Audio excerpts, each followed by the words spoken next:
Nuevamente entonces, con Juan del Amor Moya, vamos a hablar del estrés. Ya hemos dicho, él lo ha explicado por activa y por pasiva, que una demanda física o psicológica fuera de lo habitual provoca el estrés. Ahora bien, ¿cuáles son, por ejemplo, hoy vamos a centrarnos, ante todo, buenas noches, Juan. Hola, buenas noches, Milton. Vamos a hablar de lo que es el estrés laboral, que es muy importante. ¿Cuáles son los síntomas que hacen que un psicólogo diga que una persona tiene estrés laboral? Sí. Bueno, hoy el que mejor podría hablarnos del estrés laboral sería Antonio.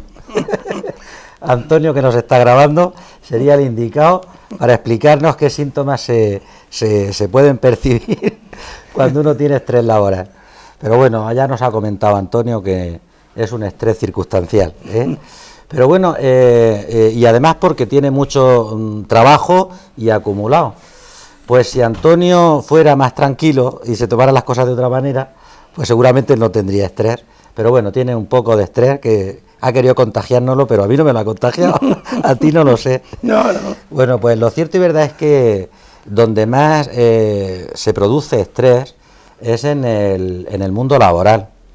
De hecho, bueno, para entender un poquito, fíjate, el estrés es una palabra que está sacada también del mundo de la física y de la arquitectura, y se usa, para entendernos, cuando se ejerce una presión sobre un objeto, y ese objeto llega un momento hasta que se deforma o que se rompe. Lo hemos visto, por ejemplo, a veces en la tele cuando hacen pruebas para ver qué capacidad de resistencia tiene una viga, o tiene una de madera o de cemento. Entonces ejercen una presión, empieza deformándose y llega un momento en que se rompe. Bueno, pues el estrés, para entendernos, algo así parecido, y en el mundo laboral hay una organización a nivel de la ONU relacionada con el mundo laboral que nos dice que el 20% de la población mundial de trabajadores sufre estrés. Pero es que hay otra cosa para mí más importante todavía. Es una palabra inglesa que yo no la sé pronunciar. ¿Tú la sabes pronunciar? Que seguro que sí. No la. Yo lo sé en español, burnout. Sí. Burnout. Sí, bueno, pues esto... Out de afuera, burn, quemado. Quemado. Como que está quemado. Como está quemado, ¿no? Claro. Esto es explosión. La persona que está quemado. Claro, hemos dicho de la vía que explota, cuando que revienta, bueno... Pues no, pero es que esto es así. El 26-28% de trabajadores están en esta situación, es decir, ya están quemados. Claro. Llega un momento, como hablamos, que al principio el organismo, pues bueno, primero hay una reacción de sorpresa, después de resistencia, y llega un momento en que ya, hombre, uno ya abandona, tira la toalla. Pues hay fíjate que si juntamos los dos datos, un 20, un 26, un 28, estamos hablando de prácticamente casi la mitad de trabajadores o sufren estrés o están quemados. O sea, que algún trabajador que nos esté escuchando, pues supongo que casi seguro que se ve reflejado. Entonces es en el mundo laboral donde más se produce estrés. Es decir, me has preguntado qué síntomas, ¿verdad? Sí, ¿qué síntomas?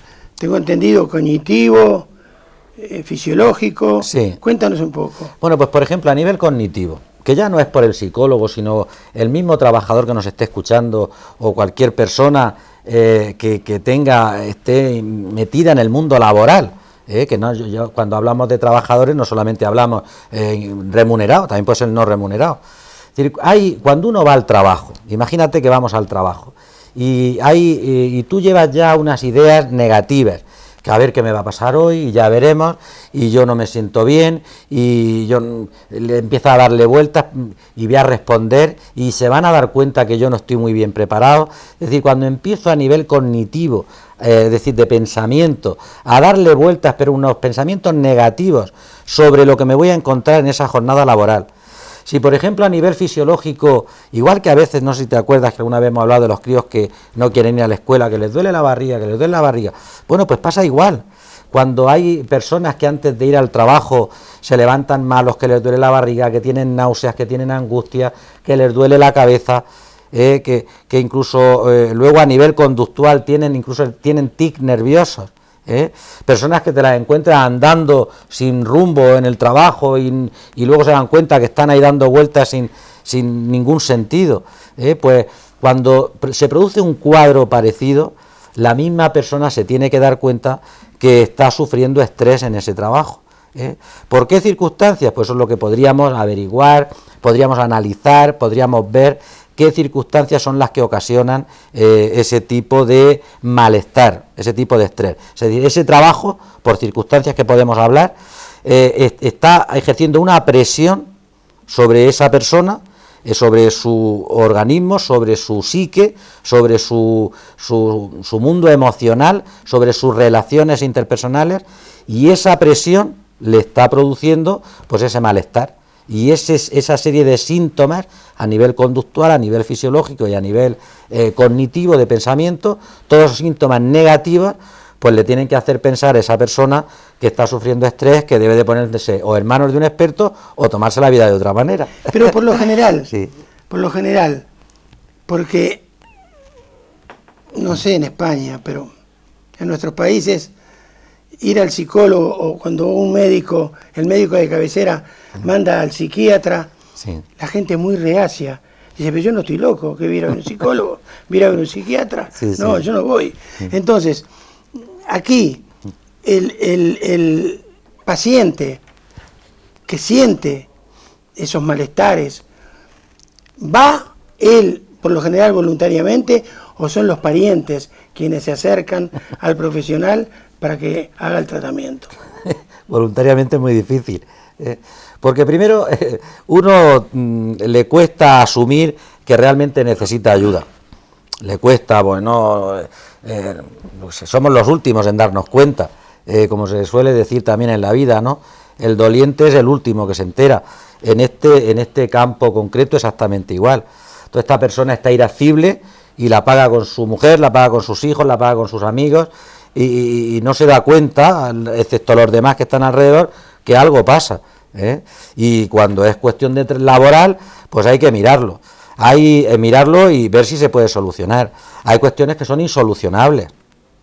Ahora, por ejemplo, la situación que todos estamos vivenciando, directa o indirectamente, pero la vivenciamos todos, que es una situación, por lo que escuchamos y por lo que vemos en expertos y tal, es mundial. Es una situación estresante para el trabajador. Es decir, en grandes empresas, en pequeñas empresas, empresarios, incluso pequeños empresarios, en esta situación de crisis mundial, una crisis como yo creo que no se ha visto en la historia pues por lo menos desde que estamos en un mundo, vamos a llamarle industrializado, ¿no? Bueno, pues en sí mismo es una situación de crispación, de estrés. Imagínate una persona, un trabajador, sea en pequeña o mediana empresa, que se estén planteando en que tiene que hacer ahí una reestructuración de personal, que tienen que echar a alguno, y si me tocará o no me tocará. Es decir, ¿con qué ánimo me levanto yo todos los días para ir a trabajar? Y luego depende de la edad. Mi edad pues es una edad en la que te puedes hundir, dejar de trabajar y a ver qué haces, porque están toda tu vida, si estás, sobre todo los de mi edad y mayores, que hemos tenido la suerte, entre comillas, de mantenernos en el mismo trabajo, porque los que van detrás, que pueden pasar en su vida laboral por 6 o 7 trabajos, pues parece como si estuvieran más predispuestos al cambio. Pero gente de mi edad, lo que está pasando, bueno, ha pasado y está pasando, ¿sabes? En Cejín, estamos grabando en Cejín, en algunas empresas como la Verge y tal, pues son personas que no solamente estrés, es una angustia vital que se produce. Bueno, pues esto forma parte de la situación laboral. Hay trabajos, por ejemplo, también que son repetitivos, que siempre se hace lo mismo. El mero hecho de esa circunstancia, pues produce estrés al trabajador. Y todo lo contrario también, hay gente que por su trabajo tiene que cambiar de turno. Hay ambientes laborales en donde corre mucho el rumor, que se dice, que no se dice. Por ejemplo, ahora es un ambiente muy proclive a que se produzca se enrarezca. Es decir, bueno, pues van a echar a tantos, pues ya veremos, los sindicatos responden, no responden, es decir, quién te ayuda, quién te echa una mano. Bueno, pues son situaciones que provocan, vamos a llamarle de circunstancia, de ambiente, que provocan que el trabajador se sienta mal. Luego también cómo tú sientes la autoridad, o la autoridad me refiero del que manda, del que tiene que decidir cómo se hacen las cosas, del que tiene que valorarte, si se te valora o no. Yo recuerdo vi un programa una vez en Japón, no sé si igual tú lo sabes, pues una gran empresa tenía un despacho en el cual el trabajador podía entraba al despacho y se encontraba un muñeco con el director de la empresa. Podía insultarle, podía pegarle, bueno, el trabajador entraba, le insultaba, se desahogaba, le arreaba, pues y salía luego, bueno, pues a trabajar otra vez. Bueno, esto que puede parecer una anécdota, pero que allí es real, significa que como la autoridad la estés tú ahí vivenciando, de respeto no solamente ya como persona y como trabajador, que está claro, sino también de respeto a las ideas, a tus iniciativas, a tu creatividad. Si estás ninguneado, imagínate que tú entras a un trabajo y no sabes cuándo sales. El hecho de no tener horario, bueno, el hecho de no tener unas condiciones mínimas, o trabajar en un espacio reducido, o en sitios que no tienen lo más mínimo para sentarte a desayunar y cortar, si puedes cortar a nivel anímico y psicológico de toda la tensión del trabajo. Es decir, son circunstancias que influyen a la hora de que una persona pueda sufrir mayor o menor estrés. Ahora bien, Juan, ¿hay algún tipo de estadística en lo que se refiere a los factores psicosociales que más permiten, por decirlo de alguna manera, que el ser humano llegue a estresarse? ¿Y cuáles son las actividades profesionales más proclives a que nos estresemos? Sí, yo he estado leyendo algunas, bueno, se pueden razonar y lo que pasa es que yo no estoy de acuerdo con el ranking que hay. Yo lo voy a decir, yo no sé si tú estarás de acuerdo cuando lo diga, yo no, pero bueno, antes de decir el ranking, bueno, pues hay trabajos, por ejemplo, trabajos apresurados, por el mero hecho de que sea un trabajo que necesite rapidez, que necesite, bueno, pues una agilidad mental y física importante. Y por cierto, quiero hacer un paréntesis, si me... Sí, sí. Y luego seguimos enseguida. No quiero que nadie pueda entender o mezclar o malentender que una cosa es el estrés y otra cuestión distinta es cuando uno tiene que ir incentivado al trabajo con cierto grado de tensión porque quiere superarse, porque quiere hacerlo mejor, porque quiere aprender. Son cosas distintas. Es decir, yo puedo ir a mi trabajo preocupado, puedo ir a mi trabajo en tensión, pero porque quiero hacerlo mejor, porque quiero superarme, porque toda persona en su sea trabajo, estudios o vocación, pues quiere ir superándose. Eso es bueno. Y ese grado de tensión es buena. O sea, eso es una cosa, y otra cosa distinta que no tiene nada que ver es el estrés. Son cosas distintas. Que no lo he dicho al principio, pero quería que quedara claro. Bueno, pues volviendo a qué trabajos concretos se puede producir más estrés, pues este es uno, trabajos que necesiten una rapidez, que todo vaya corriendo, por el de Antonio, por ejemplo, es broma, pero una necesita ir corriendo. Bueno, pues en este sentido, pues hay obreros que están en líneas de producción apresurada, ¿no? Bueno, pues este tipo de obreros que en esa línea de producción no se puede cortar, porque además la cadena no la puedes cortar, son más proclives a sufrir estrés. También aquí han metido el grupo de los cirujanos. El cirujano, cuando se pone a trabajar, que hay que entenderlo todo el mundo, se pone a trabajar con un tiempo limitado, porque esa persona no puede estar a lo mejor con la anestesia mucho tiempo, porque tiene que seguir la circulación, en fin, es un contexto determinado que puede producir estrés. Por eso también, claro, tienen su trabajo concreto y también sus días de descanso. Después hay otra gama de profesiones que están en peligro constante, y eso lo podemos entender, como es la policía, como pueden ser los marineros, los bomberos, en fin, ese peligro constante, los toreros, luego a ver si Felipe se da cuenta y me llama también para hablar del estrés de los toreros. Bueno, pues profesiones de este tipo, ¿no? Un alpinista, un paracaidista, bueno, pues son profesiones que tienen, entrañan peligro y lógicamente necesitan un estado de tensión que mantenido en el tiempo le puede producir estrés. Hay otro de riesgo vital, pues aquí han puesto gente pilotos de aeronavegación, choferes urbanos de transporte, otros que por su trabajo están en un continuo confinamiento, y vamos a imaginar gente que está en plataformas petrolíferas, marineros, vigilantes, guardias jurados, gente que trabaja en centrales nucleares, también los que tienen alta responsabilidad, como puede ser rectores, médicos, políticos. Los políticos dicen que tienen estrés. Bueno, algo tendrían que tener, no está mal. Riesgo económico, gerentes, pues agentes de bolsa, en fin. Y luego hay un ranking que yo lo voy a leer, pero que conste que no estoy de acuerdo. Y no estoy de acuerdo porque a los profesores nos han puesto al final.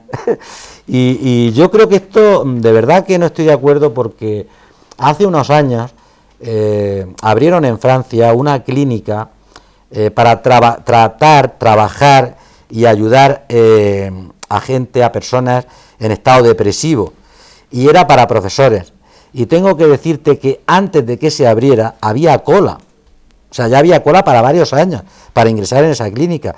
Entonces yo por eso no quiero yo defenderme ni no defenderme, pero la profesión de profesor la considero bastante estresante, y sin embargo en el ranking que os voy a leer, que yo no sé si vamos a estar de acuerdo, pues está al final. Mira, en el ranking a los primeros los pone, bueno, este ranking está hecho por esta organización que te he dicho, la Comisión Europea, que es la Fundación Europea para la Mejora de las Condiciones de Vida y de Trabajo, que se fundó en el 99, pues ha hecho este ranking. Primero pone a los marineros, es entendible, los marineros, después a los policías, después a los trabajadores de la construcción, pilotos de líneas aéreas, periodistas, aquí estaría Antonio, dentistas, tú te consideras, yo a mi dentista la he visto estresada solamente cuando he visto que a la misma vez está trabajando con 4 pacientes.